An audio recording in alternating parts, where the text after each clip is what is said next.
Hello students, welcome to my dreams classes. और आप सभी को नवरात्रि पर्व की हार्दिक शुभकामनाएं। मैं हूं आपका टीचर राहुल सर। आज हम लोग देखेंगे, कई बच्चे ऐसे क्वेश्चन पूछते रहते हैं, स्टूडेंट्स क्लासरूम में क्वेश्चन करते हैं कि सर शिक्षक भर्ती के लिए हम लोग और क्या पढ़ सकते हैं, या सीजी टेट की तैयारी के लिए और सी टेट की तैयारी के लिए कितना स्टडी मटेरियल सफिशिएंट होगा। इसके बारे में आज हम विस्तृत चर्चा करेंगे, जिसमें आपको कोई डाउट नहीं रहेगा कि हम कितना कंटेंट पढ़कर शिक्षक भर्ती को क्लियर कर सकते हैं, सीजी टेट को क्लियर कर सकते हैं एक ही अटेम्प्ट में, और सी टेट को एक ही अटेम्प्ट में कैसे क्लियर कर सकते हैं। तो यदि आप इतना जो सिलेबस है या इतना बुक को अच्छे से पढ़ लेते हैं, सिलेबस के अकॉर्डिंग पढ़ लेते हैं, तो आपको डेफिनेटली फर्स्ट अटेम्प्ट में CG TET C TET clear हो जाएगा और आपका शिक्षक भर्ती भी अच्छे रैंक के साथ में क्लियर हो जाएगा। तो चलिए स्टार्ट करते हैं हमारा आज का सेशन। तो सबसे पहले हम लोग को जब तैयारी के लिए स्टार्ट करते हैं, तो हमें कोई भी एग्ज़ाम, चाहे वो कोई भी एग्ज़ाम हो, उसका हमारे पास में कंप्लीट सिलेबस है ना, उसका हमारे पास में कंप्लीट सिलेबस होनी चाहिए, पाठ्यक्रम होनी चाहिए। आप क्या करो, पाठ्यक्रम जैसे ही एग्ज़ाम का या प्रीवियस ईयर में जो एग्ज़ाम कंडक्ट किए हैं उसका सिलेबस, जैसे आप तैयारी चालू कर रहे हो तो उसका सिलेबस आप प्रिंट आउट निकलवा लो। उसके बाद में उस सिलेबस को आप कम से कम हफ्ते में 1 दिन या 2 दिन उस सिलेबस को पढ़ो और सिलेबस के अकॉर्डिंग ही पहले चीज़ें तैयार करो।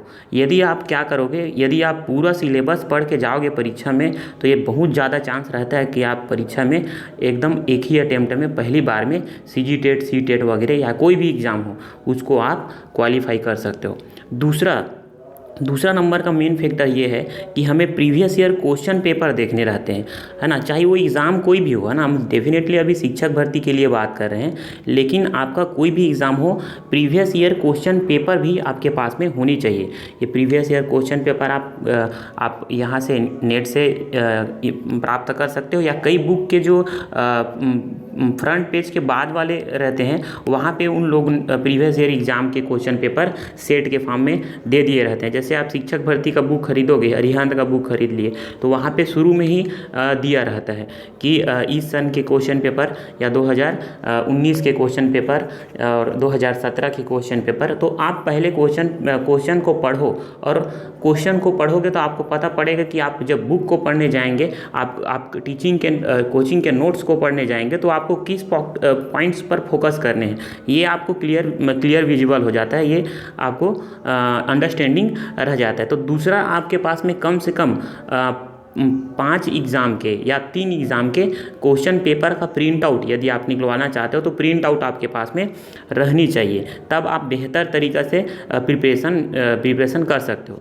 उसके बाद में सिलेबस स्टार्ट होता है शिक्षक भर्ती का। वो जो सिलेबस है बाल विकास का, है ना, जो बाल विकास का सिलेबस है, देखो, तो बाल विकास में तो आपको मैक्सिमम मार्क्स लाने रहते हैं। जैसे 30 नंबर का बाल विकास आ गया, तो कम से कम उसमें 24 नंबर, और ज़्यादा से ज़्यादा आपके पास में आप 30 में 30 ला सकते हो, इतना होना चाहिए। तो इसके लिए क्या पढ़े सर, है ना। तो देखो, यदि आप छत्तीसगढ़ शिक्षक भर्ती की तैयारी कर रहे हो ना, तो अरिहंत का जो पेडागॉजी वाला पोर्शन रहता है वो बहुत अच्छा दिया रहता है। तो आप अरिहंत का पेडागॉजी पोर्शन पढ़ सकते हो। आप हमारे कोचिंग का जो नोट्स बनवाए हैं क्लासरूम में वो आप पढ़ सकते हो। इतना दोनों यदि आप अच्छे तरीक़ा से पढ़ लिए, आप 5 बार रिवाइज कर लिए, है ना, आप 4 बार उसको रिवाइज कर लिए, तो ये बाल विकास वाला जो पोर्शन होता है वो कंप्लीट हो जाता है। यदि आप और पढ़ना चाहते हो, तो जो अरिहंत का ही सीजी टेट का बाल विकास वाला पोर्शन आता है ना, सी टेट का आता है, तो उसको आप समराइज़ कर लेना, उसको आप पढ़ लोगे तो आपको एक भी क्वेश्चन ऐसा नहीं बचेगा जिसको आप मतलब आपने नहीं पढ़े रहोगे। तो इस तरीक़ा से हम लोग क्या करेंगे, पेडागॉजी के लिए ज़्यादातर हम लोग कोचिंग के नोट्स को रिफ़र करते हैं, और अरिहंत जो बुक है ना, उस बुक को आप मार्क कर करके इम्पॉर्टेंट जगह पे नोट कर करके आप उसको पढ़ो, तो आपका पेडागॉजी पोर्शन स्ट्रांग हो जाएगा। उसके बाद में बात आता है हिंदी का, है ना। तो सर हिंदी के लिए क्या करें, तो हिंदी के लिए आप यदि सेल्फ स्टडी कर रहे हो तो भी ये आपके सफिशिएंट है, क्योंकि कई बच्चे होते हैं जो सेल्फ स्टडी करते हैं, तो सेल्फ स्टडी में उसके पास में हम क्लास नोट्स नहीं रहता है ना। तो वो लोग क्या कर सकते हैं, तो वो आपके पास में हरिराम का एक बुक आता है हिंदी का, जो सिंगल हिंदी के लिए ही आता है, और वासुदेव नंदन का भी एक बुक आता है। ये दोनों स्टैंडर्ड बुक है, आप वासुदेव नंदन का भी बुक यूज कर सकते हैं, बहुत अच्छा हिंदी के लिए बहुत अच्छा होता है। जो व्यापम वगैरह होते हैं ना, वो वासुदेव नंदन बुक को भी आंसर उसके साथ रिफ़र कर लेते हैं। तो ये जो दो बुक है ना, कौन सा, हरिराम और वासुदेव नंदन का, है ना, हरिराम पटेल, ठीक है, इनका बुक है। इसको आप हिंदी के लिए, हिंदी सब्जेक्ट के लिए क्या कर सकते हैं जी, रिफ़र कर सकते हैं, है ना। उसके बाद 5वां नंबर अंग्रेजी भी आता है पेपर में, जानते हो, है ना।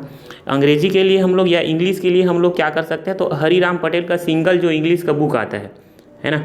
यदि कोई सेल्फ स्टडी भी करते हैं तो वो भी इसको रिफ़र कर सकते हैं, ज़्यादा महंगा बुक नहीं आता है। हरिराम पटेल का इंग्लिश का जो बुक आता है, ठीक है, उस बुक में आपको देखो, उसमें एक इम्पॉर्टेंट फीचर ये है कि उसमें तो थ्योरी तो दिया रहता है, उसके बाद में विभिन्न एग्जाम में पूछे गए प्रश्न का थ्योरी के बाद में चैप्टर में उसमें दिया रहता है कि इस सन में ये क्वेश्चन पूछा गया है, ऐसे क्वेश्चन आता है। करीब करीब 150 से 200 क्वेश्चन होते हैं जो प्रीवियस ईयर एग्ज़ाम में पूछे गए रहते हैं। यदि आप थ्योरी पढ़ोगे, उसके बाद में उस क्वेश्चन को सॉल्व करोगे, तो आपको क्वेश्चन बनाने का हैबिट भी बन जाता है।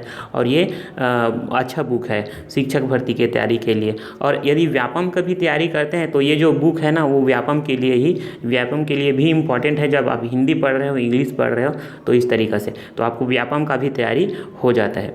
उसके बाद गणित के लिए क्या पढ़ें, तो गणित के लिए मैं एक ही बुक ज़्यादातर मतलब बच्चों को बोलता हूँ, HD यादव की जो बुक आती है ना, उस बुक को आप रिफ़र कर सकते हो। HD यादव की जो बुक है वो व्यापम के लिए भी पूरा एप्लीकेबल है। यदि आप शिक्षक भर्ती के लिए HD यादव के बुक का जो इजी क्वेश्चन होता है ना, ठीक है, जो ज़्यादा मॉडरेट नहीं रहता है, ज़्यादा टफ नहीं रहता है ना, एकदम, क्योंकि जो HD यादव के बुक है ना, उस पर थोड़ा सा और हाई लेवल को भी क्वेश्चन दिया रहता है। तो आप एक बुलेट से कम 4 क्वेश्चन, 5 क्वेश्चन, अलग अलग टाइप के क्वेश्चन कर लो तो आपको हो जाएगा। तो इस तरीक़ा से आप मैथ्स के लिए केवल एक ही बुक, मोटी सी बुक आती है ना, HD यादव की, तो उसको आप रिफ़र कर सकते हो।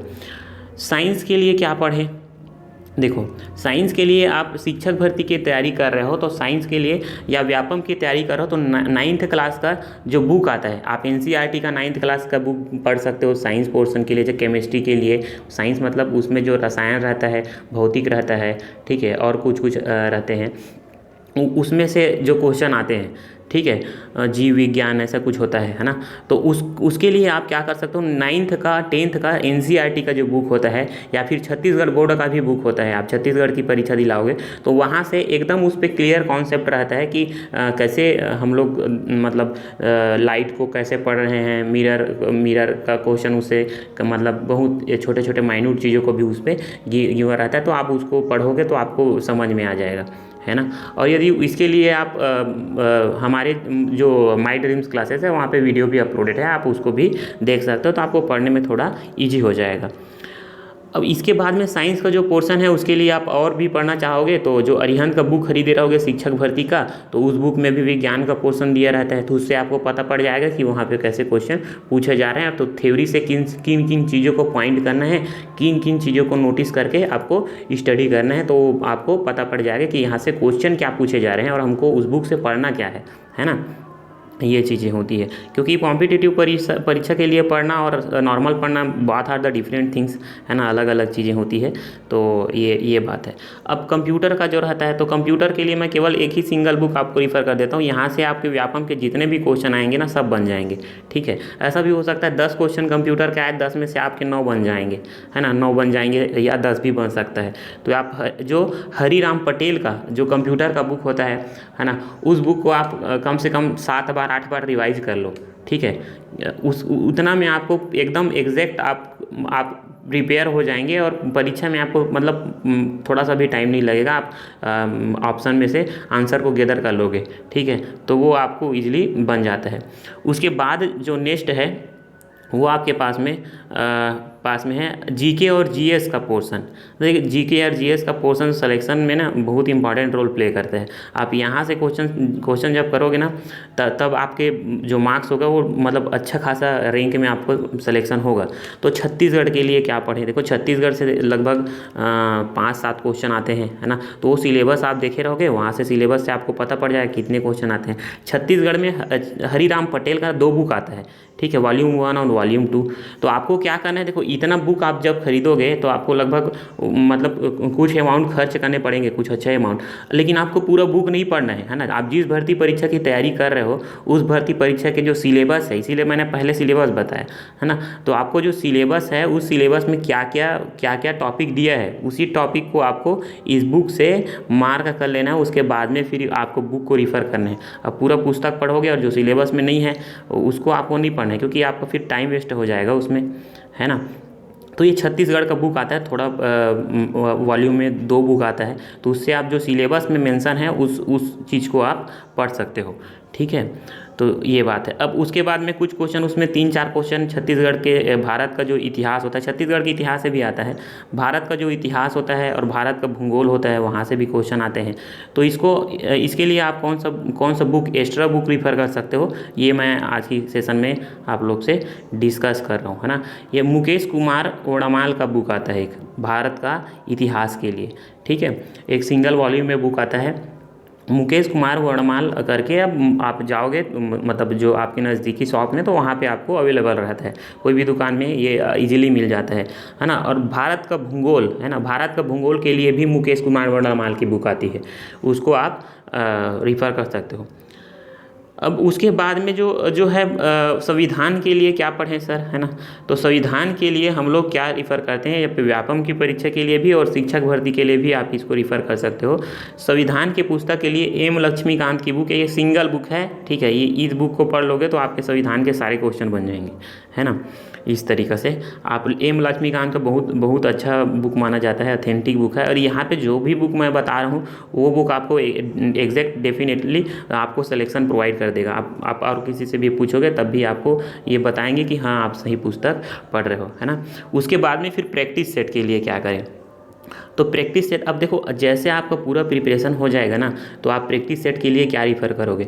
तो एक चीज़ इम्पॉर्टेंट है, एक चीज़ बहुत मस्ट है कि इसके साथ, है ना, आपको क्या करना है, एक बुक अरिहंत का जो रहता है शिक्षक भर्ती का बुक, वो खरीद लेना है। और शिक्षक भर्ती बुक के हर चीज़ को आपको उसको पढ़ लेना है, मतलब उसका थ्योरी भी पढ़ना है। अरिहंत का जो शिक्षक बुक आता है, शिक्षक भर्ती, है ना, 2024 का जो नया बुक होगा, उस बुक को आपको पूरा पढ़ लेना है। चाहे वो आपके पास में जैसे एग्ज़ाम आपका प्रिपरेशन हो गया है तो आप उसको 7 बार 8 बार जितना बार हो सके क्लियरली उसको रिवीजन कर लो, जो शिक्षक भर्ती का बुक है। अब उसके बाद में आपको क्या करना है, जो सिलेबस में मेंशन है ना, जो आपके सिलेबस है उस सिलेबस में क्या क्या टॉपिक्स है, उस टॉपिक के हिसाब से आप जो मैं ये बुक बताया हूँ एक्स्ट्रा, ठीक है, क्योंकि इस बुक से आप सिलेबस के हिसाब से उसी बुलेट को पढ़ना है जो पाठ्यक्रम में दिया गया है, सिलेबस में दिया गया है। क्योंकि देखो अभी कई लोग ऐसे करते हैं, अरिहंत का शिक्षक बुक भर्ती वाला जो पुस्तक है उसको पढ़ लेते हैं,